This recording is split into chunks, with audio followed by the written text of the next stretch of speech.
Apex beat first of all, और सिर्फ आपने एग्जामिनर को एपेक्स बीट शो करना है, ठीक है। सो कानों में मैं नहीं लगाऊंगा स्टेप, क्योंकि आपसे बात करनी है। सो आपने सबसे पहला काम ये करना है कि आपने you have to place the diaphragm on the mitral area and make sure thumb should be placed on the carotid। अब थंब जो आपने प्लेस करना है उसके लिए याद रखिए, मरीज अगर लेटा हुआ होगा तो ये स्टेनोक्लीडोमास्टाइड आ रहा है, ठीक है। थंब इधर ना हो, स्टेनोक्लीडोमास्टाइड के ऊपर ना हो, मेक श्योर, ठीक है। आपने थंब जाके रखना है यहाँ पर, सीधे बोलेंगे, ठीक है, स्टेनोक्लीडोमास्टाइड से आगे और जो है वो मैंडिबल से नीचे। मेक श्योर कि आपको करोटिड फील हो रही है, रोजाना अपनी करोटिड को आप फील कर ही सकते हैं, ठीक है। जहाँ पर अपनी करोटिड मिलेगी वहीं पे किसी और की होना चाहिए, ठीक है। मेक श्योर कि आपका लेफ्ट थंब यहाँ पर होना चाहिए, ठीक है। अब जनाब सबसे पहले आपने रख दिया माइट्रल एरिया के ऊपर स्टेप। इंच करने से मुराद ये होता है कि इस तरह उठाना है, इस तरह रखना है, इस तरह उठाना है और इस तरह रखना है, ठीक है। और आपने एक्सिला की तरफ जाना है। इनसे मुराद यूँ घसीटना नहीं होता, आपने यूं उठा के इस तरह रखना है और फिर इस तरह रखना है। You have to move towards the axilla. अब जो है वो अगली कमांड आपने ये देनी है कि बराए मेहरबानी थोड़ा सा जो है वो आपको करवट लेना पड़ेगा दूसरी तरफ, ठीक है। मरीज को थोड़ी तरफ थोड़ा सा उसको बस, ठीक है। आपने उसके बाद एक दफ़ा दोबारा से एपेक्स बीट पल्पेट करना है, ठीक है। और पल्पेट करने के बाद आपने फिर बेल को ऑन करना है, ठीक है।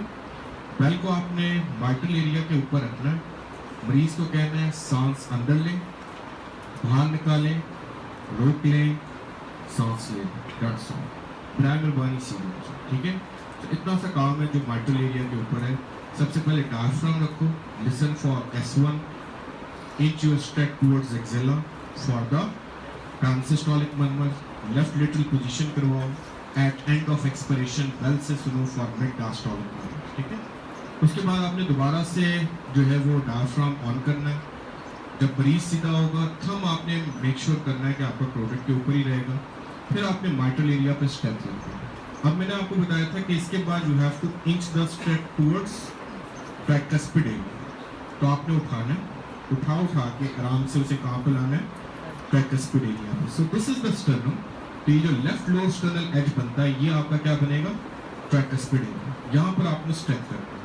यहाँ पे पहुँच के आपने कहना है कि बराए मेहरबानी सांस अंदर लें, रोक लें, एट एंड ऑफ इंस्पिरेशन आपने सुनना है, सांस लेना, ठीक है।